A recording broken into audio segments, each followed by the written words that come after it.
What's going on, Corey Block Fantasy Football League team owners? I'm your host, the Messenger. We are coming back to another video here, man. I know it's been a little gap in between these videos that have came out. There had to be because I was putting a lot of research into this video. Not this one just particularly. It's just that I wanted to do more research before coming out with the next one. You know, I could do more in-depth stats, more ESPN-esque stats, like people would say.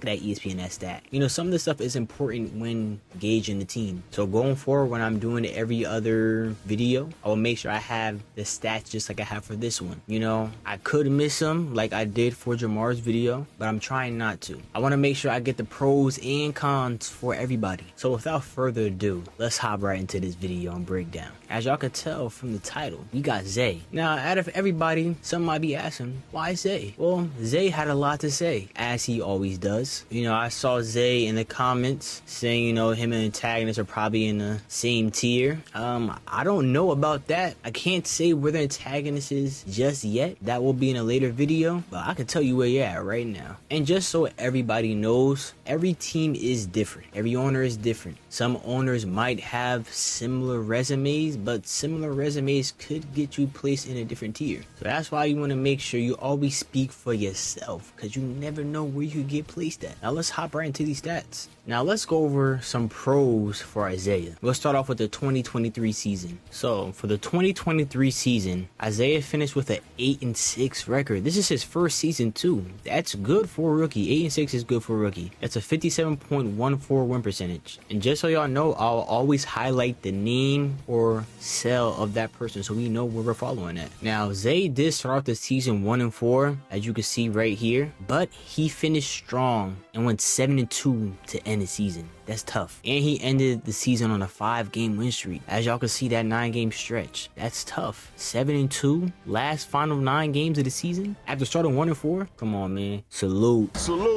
During week 13 of the 2023 season, Zay put up 189.6 points. That was the highest points for that week, but it was also the third highest points for the season. Zay also put up 1,851.64 points during his rookie season. That was the 5th most points for that season. Top 5. If you're not top 5, you're not getting mentioned for anything. So you gotta be top 5 in something to get your name mentioned. Isaiah also averaged 154.71 points in his wins. That was the most for that season. Nobody else had anything more than 154.71 in their wins. And if we take a jump over to the team stat margins, as you can see, Isaiah's 154.71 points in his wins was 13.7 points over the league winning average of 141 points. Now that 13.7 points was the best for the 2023 season, 3rd highest in league history, and the 3rd highest amongst active owners in the league. And if we jump back over to the team stats, Isaiah had a 54.55% RVLT percentage, which is 84-70. That was tied to 4th highest for the season. And just a quick refresher on what RVLT is. RVLT is an acronym for record versus league total. What is record versus league total? Record versus league total is an accumulation of the record versus league weekly, which we have here. Now, what is record versus league weekly? Record versus league weekly is right here in the description. Record versus league weekly. What your weekly record would be if you face everyone in the league during the week instead of a head-to-head matchup, / ranking your weekly points in a win-loss tie format. So, for example, Zay in week 1 was 1-10. How does that happen? Zay only outscored one person that week, so he will have a 1-10 record because he's only beaten one team that week. Now, if we go to week 12, Zay outscored 10 people that week and only one person outscored him, so he will only lose to that one person. That's how record versus league weekly works. And then record versus league weekly total is just adding up all those wins and losses from each week, which will get you an 84-70 record at the end of the season.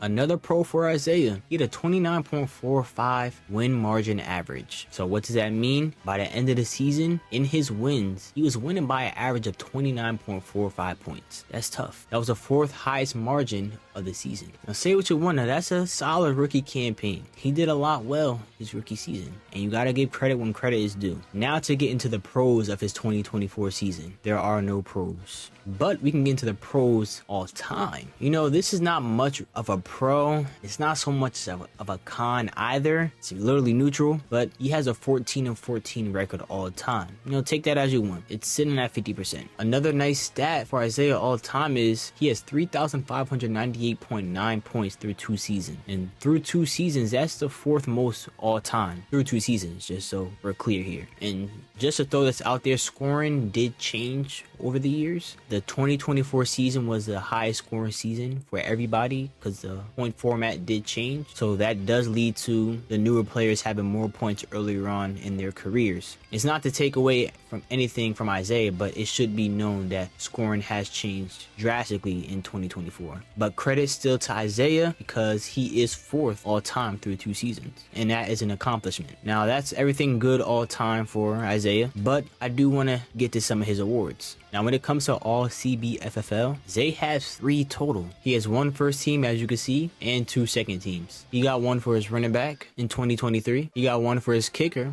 in 2024. And he got 1 for his running back in 2024. Now, Zay also does have 2 commissioner list awards. He has 1 for his running back 2 in 2023 and 1 for his running back 1 in 2024. You know, he's getting awards every year, which is a solid thing to do. You know, it's nice to have something if you're not winning. It's also really nice to have something if you're winning also. And that wraps it up for Zay's pros. I think it's a nice solid list to have, nice resume to have through your first 2 seasons. You know, the competition in this league is no joke. So going against some tough people, man, it's not going to be easy, but you're making your way through there. Now to get into Zay's cons of his career. As I was saying before, the league is no joke when it comes to competition, as you can tell. But Isaiah thought shit was gonna be sweet over here. And see, that's where he went wrong, because I do have some messages that got leaked from the commissioner and Zay.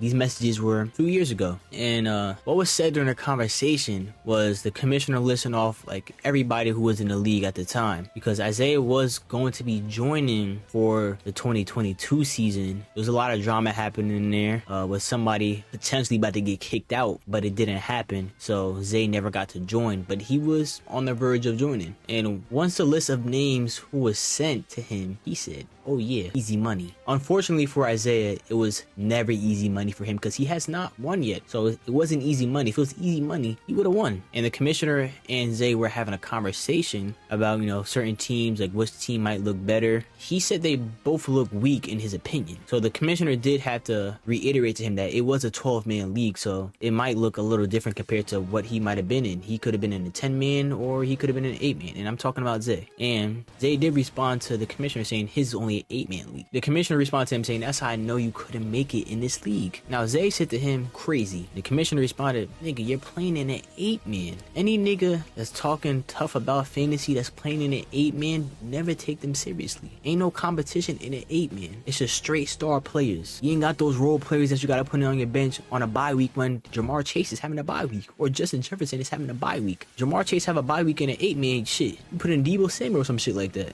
Now Zay did say it's a work league, it's not for money, which is fine. If it's not for money, that's cool. But the commissioner said you're playing for fun, which it was. You playing for fun. It's not serious. If money not on the line, shit not serious. And the commissioner told him, y'all niggas is just playing for bragging rights over there. He told him niggas is playing for money in a ring. Now there was a little other chatter, it's not really important, but the commissioner did tell him, I hope somebody doesn't join back next year, just so that you could join and get cooked. Zay said, shaking my head, you're crazy. He said, it's cool if you're scared to lose, my boy. So the year after, the commish reached back out to Zay and said, we got an open spot, you trying to join? Zay said, sign me up. And here we are today. Zay going to his 3rd season, and we about to see what he has to show for it. Now, for the 2023 season, Zay's cons. As you can see, Zay didn't make the playoffs. He finished 7th in the regular season, and you know it's only a 6-man playoff. So Zay did not make the playoffs his rookie year. And you're probably saying, oh, it's not that bad. He was 8-6. He was positive. No, he didn't make the playoffs. The last person was 8-6 also. Yes, that may be true. Roughly 31-point difference from him not making the playoffs. But you could also say that Zay was never in the playoff picture. Now, what is a playoff picture, as as you can see, it's the top 6 teams in the league, and they're put into the playoff spot on who they'll be playing that week if the playoffs started that week. And if you do a little bit of scrolling, 14 is the last week, 13,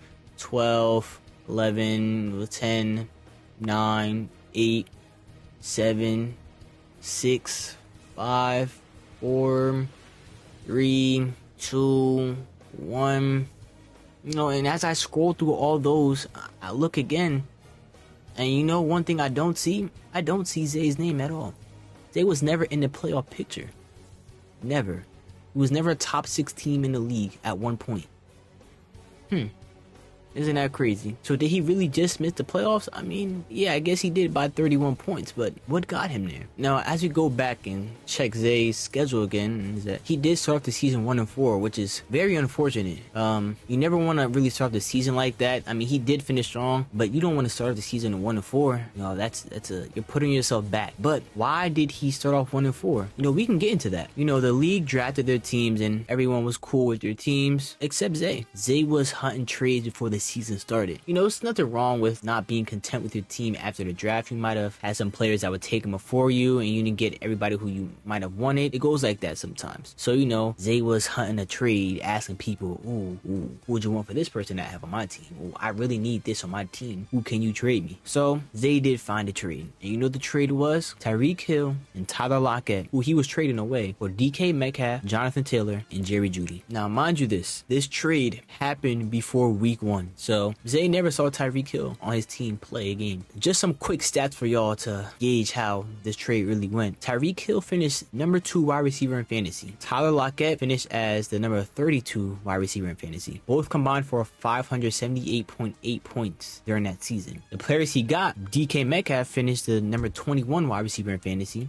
Jerry Jeudy finished as the number 50 wide receiver in fantasy. And Jonathan Taylor finished as the number 33 running back in fantasy. All 3 of those people combined finished with 523.6 points for the season. Now that's a 55.2 point difference. Mind you, not every player that Zay traded for finished on his team. So yeah, that's how Zay started off the season. That's why Zay didn't make the playoffs. He traded Tyreek away for a bag of chips. Let's also go into some of this other stuff that Zay did. Now for Zay also, lowest weekly points. Zay, week 4, 74.72. That was the lowest points for that season in a week. 74.72. That is the 5th worst all time amongst active owners, and that 74.72 points was 49.7 points under the weekly score average of 124.42, and that margin was the 2nd worst margin of the season. Now also for Zay, he had 82.2 points during week 8 of the season. That was the 2nd lowest points of the season, so he held the number 1 and 2 spots for the lowest points during the season. But that 82.2 points was 51.97 points under the league average of 134.17 that week. That was the 1st worst margin of the season. Remember, he got the 1 and 2 spots in this also. And that's 3rd worst all time amongst active owners. Let's get into some of these other stats for Zay. Now, when it came to losing, this is something Zay knew how to do for the season, even though he did finish with an 8-6 record. But Zay had the 2nd lowest points per loss at 102.33. Putting up 102.33 points in losses is not good. And this number right here, 102.33 points per loss, that's 5th worst in league history and 3rd worst amongst active owners. Now, Zay's losing average was 13.07 points under the league average of 115.4 points per loss. That was the 2nd worst for the 2023 season, and that's 4th worst in league history, 3rd worst amongst active owners. Nasty works. Now, Zay also had a 50.61 point loss margin average for the season. What does that mean? Anytime Zay lost, he was losing by an average of 56.61 points in losses. Like, that's the margin gap. Now, when he lost, he really did lose, man, because losing by 50.61 points in 6 losses is nasty works. That's just the average though. But that is 2nd worst in league history, and it's 1st worst amongst active owners. Now, Zay's margin for his loss margin average was 25.01. And just to break this down real quick, this is how much teams lost by, was 25.6 points. This is how much points he was over by. Remember, his loss margin average was 50.61. He's over by this much. That 25.01 points that he's over by was 2nd worst for the season, 2nd worst in league history, and 1st worst amongst active owners. Isaiah also had the worst loss of the season. In his rookie season. He lost by 106.38 points. Lord have mercy. Now in league history, that is the second largest margin of defeat, and it's the first worst amongst active owners. But this loss might be worse though. And the reason why this loss might be worse is because Zay had a full lineup that he started, compared to Matt, who never switched his lineup throughout the season. Once he started doing trash, he kept the same lineup, never changed anything. This is before we had the commissioner power rule. So Matt had 4 players in his starting lineup that did not play at all. As to Zay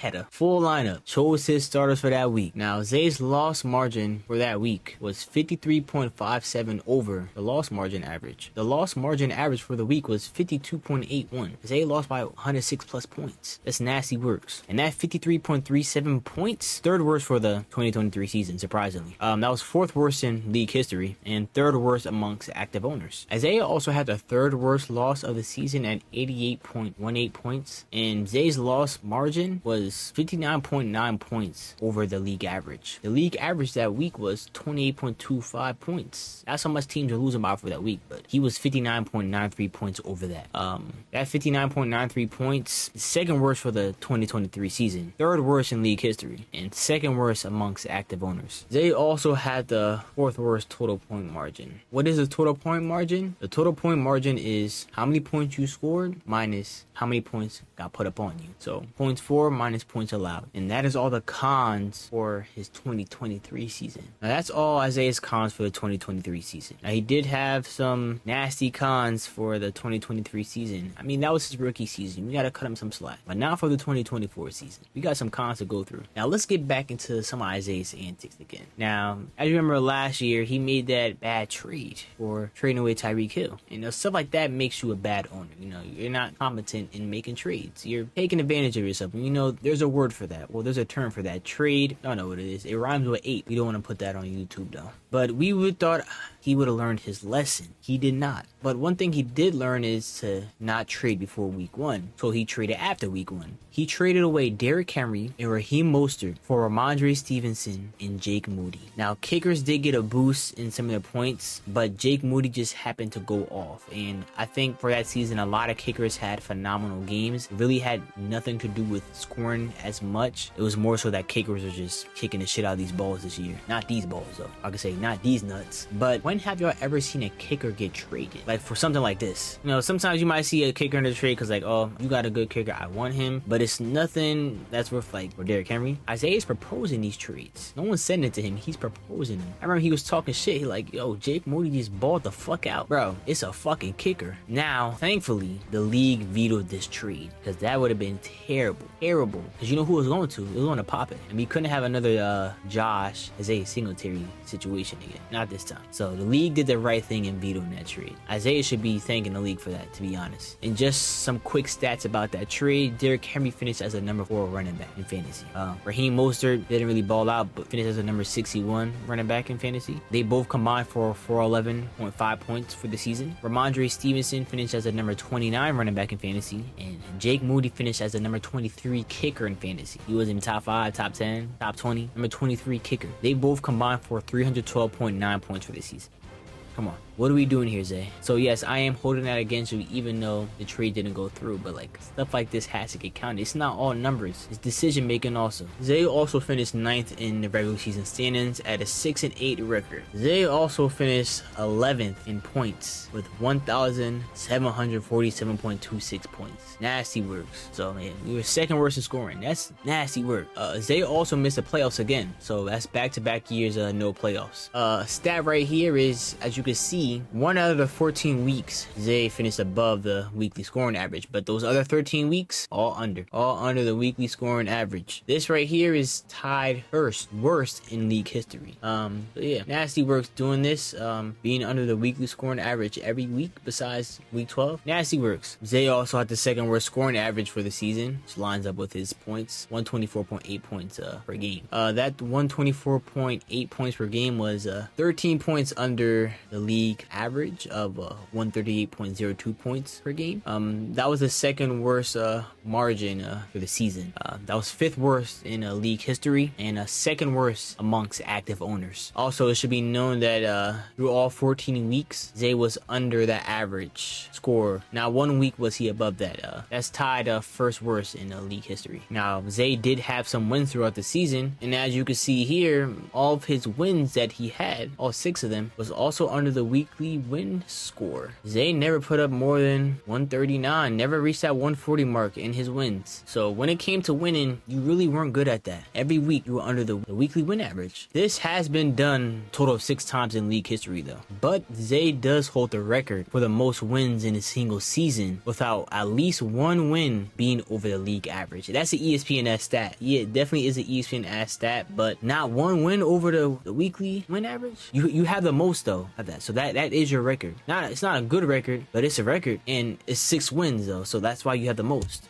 Here's another ESPN stat, but Zay had 4 wins that were 20 points under the weekly win average, and that is tied second most in league history, but it is tied first amongst active owners. You were not a good winner, Isaiah. Sorry to say. When it comes to losing, you do know how to do that also. 119.31 points per loss. That was 3rd worst for the season. Zay, you also did have the worst record versus league total and percentage at 32.47, 50 and 104 for the season. So yes, you did tie first for that. At least you're first in something, but that is tied 4th worst in league history. That is 2nd worst amongst active owners. And for all your wins during the season, you were under the weekly win margin average. So when you win, you weren't really putting belt to ass on them teams. I mean, your biggest win coming during week 3 was still under the average.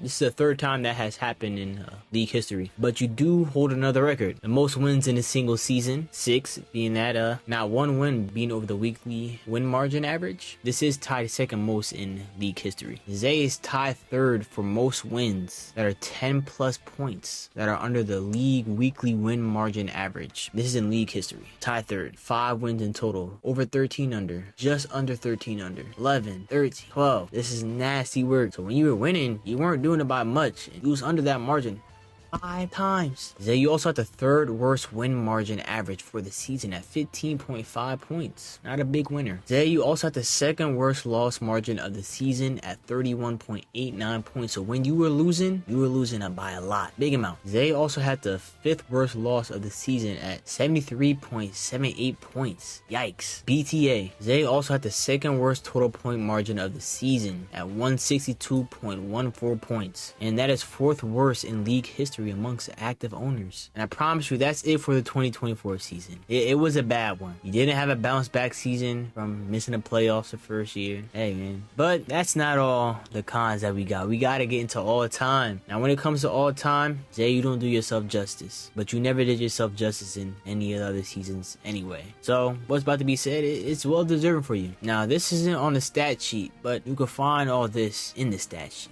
Zay is tied first in the most 50 plus point losses in league history. He has 6 of them. 6 losses over 50 points. And y'all heard that right. He's tied first. I'm like, damn, Zay, how you do that? Yes, how did you do that in only 2 seasons? There's people in here going on 5 years, and you got more than them. That's nasty works. 2 full seasons in the league. Tied first in most 50 plus point losses. Belt to ass. Also, he's first. He's not tied first. He's first. Zay has the most losses that are 30 plus points above the weekly win margin average.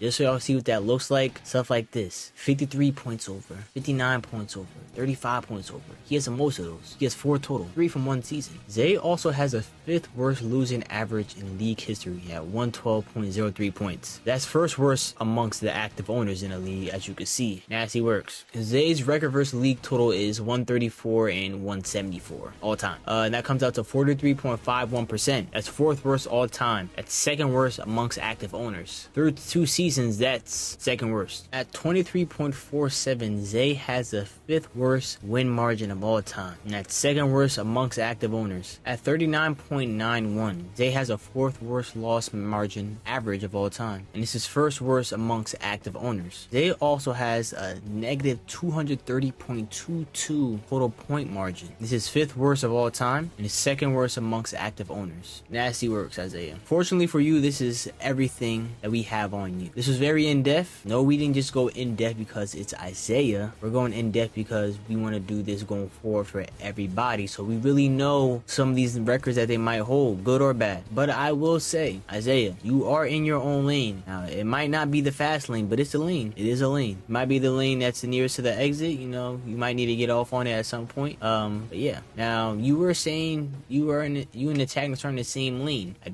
don't know about that. I don't know about that because the antagonist has playoff appearances, plurally. You don't have a playoff appearance at all. So I don't know if y'all will be in the same lane. But now it's time to rank you. The last time we ranked this, we had Jamar Rudolph. Jamar won in S tier. That's where he was at. Now, after going through all Isaiah's stats, miscellaneous stuff that he does, trading and stuff like that, where do we rank Isaiah? So I don't think that Isaiah is a F tier. Has he been bad in the league? Yes, he's been bad. He's also been mid also. I'll tell you right now, you're not a S tier. I will tell you that. You do not belong up here. No playoff appearances. You don't belong in A. B is for above average, but you're not an above average person when it comes to being a team owner.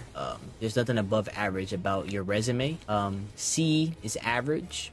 I wouldn't consider you average, even though you're a 14-14 record all time, sitting at 500. I don't think that's an average Corey Block Fantasy Football League team player. Like I said, you're not a failure in the league. You haven't seen success, but you're not a failure, and that would leave you at D tier. So this is where I will place Isaiah at, in the D tier.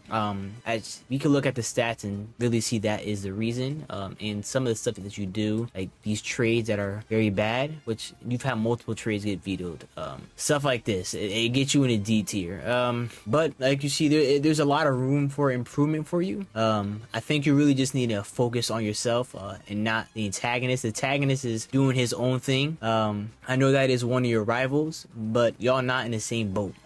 That's big boat over there. You little boat, no yachty. You should start by maybe conquering the people who are in the D and C tier range. I know you don't know who's there yet, but we'll get there at some point. Or maybe in whoever else might be in D here. Focus on trying to beat those people first, because there are top dogs in the league and you're not one of them.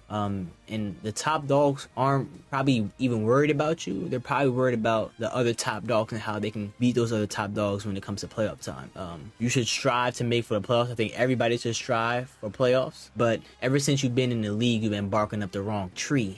But unbeknownst to you, up in that tree was some shooters, and they were shooting down back at you. Bow, bow. Hey, stop barking up this tree. And season after season, they put you down like sick dog. So I say this to you, Isaiah. Focus on your team. Focus on the draft. I know you thought coming into this league you're gonna be top dog. Not around here. I told you. Shit gets serious in this league. And we all know how everybody's passionate about this league. There was a rookie that came into the league and got shit done. He wasn't much of a shit talker though. He just let his game speak for itself, and maybe you should let your game speak for itself. So do better this season. So again, thank y'all for tuning into this video. Also, for the people who want to see more, let me know down in the comments who should be next. Just cause y'all say who y'all want to make. It might not be who y'all have next, cause I bet y'all didn't think Isaiah was gonna be next, but Isaiah was doing a lot of talking, and I guess I got the last word in it. You might not like your ranking, unfortunately. Oh well. You shouldn't like your ranking though, but it is what it is though. This is deserving, but you should want better out of yourself. So yeah, don't like this ranking. Want better of yourself. Try to make it to C tier next year. But I already know you're gonna go on your little rant in the comments or in the group chat, whatever. But hey man, this is the messenger. Signing off.